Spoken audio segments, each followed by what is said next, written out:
نحمدہ ونصلی علی رسولہ الکریم اما بعد۔ میرے دوستو، روزانہ استغفار پڑھنے سے کیا ہوتا ہے؟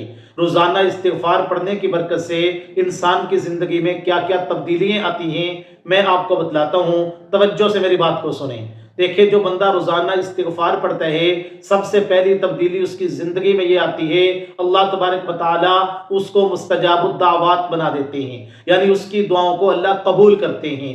جو دعا بھی یہ بندہ مانگتا ہے، اللہ اس دعا کو فوراً قبول کر لیتے ہیں۔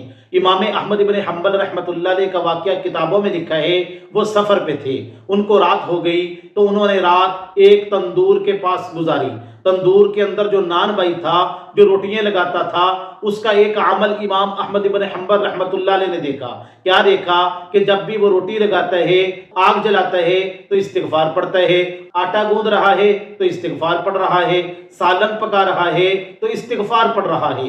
امام احمد بن حنبل رحمۃ اللہ علیہ کہتے ہیں، میں ساری رات دیکھتا رہا، یہ بندہ ہر عمل کو کرتے وقت استغفار پڑھتا ہے۔ تو میں بڑا حیران ہوا، میں نے پوچھا، بھائی جان آپ مجھے یہ بتائیں کہ اس استغفار نے آپ کو کوئی فائدہ بھی پہنچایا ہے؟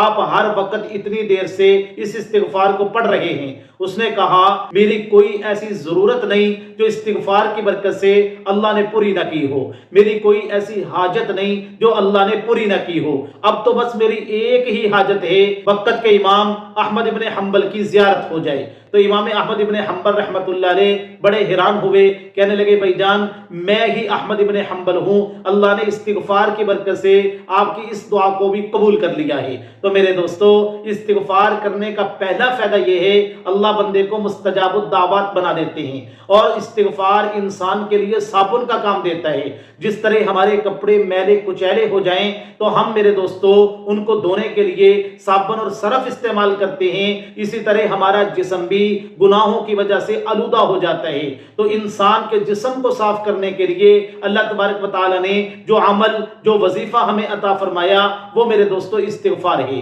دوسرا فائدہ استغفار کا یہ ہے، اللہ تبارک و تعالیٰ استغفار کی برکت سے انسان کے مال میں برکت دے دیتے ہیں۔ وَيُمْدِدْكُمْ بِأَمْوَالٍ، اللہ فرماتے ہیں اگر تم استغفار کرو گے، میں تمہارے مال میں برکت ڈال دوں گا، تمہاری تجارت میں برکت ڈال دوں گا، تمہاری دکانداری میں برکت آ جائے گی۔ تو اگر آپ یہ چاہتے ہیں کہ آپ کے کاروبار میں اللہ برکت ڈالیں تو میرے دوستو پھر استغفار کو آپ کثرت کے ساتھ پڑھنے کا معمول بنا لیں۔ میرے نبی نے فرمایا، من لازم الاستغفار، جو بندہ استغفار کو لازم پکڑ لیتا ہے، اللہ تبارک و تعالی ہر مشکل سے نکلنے کے اس کے لیے راستے بنا دیتے ہیں، ہر پریشانی کو اس سے دور کر دیتے ہیں۔ اللہ تبارک و تعالی ایسی جگہ سے اس کو رزق عطا فرماتے ہیں جہاں سے اس کو وہم و گمان بھی نہیں ہوتا۔ اللہ تبارک و تعالی ان باتوں کو سمجھنے کی توفیق عطا فرمائے۔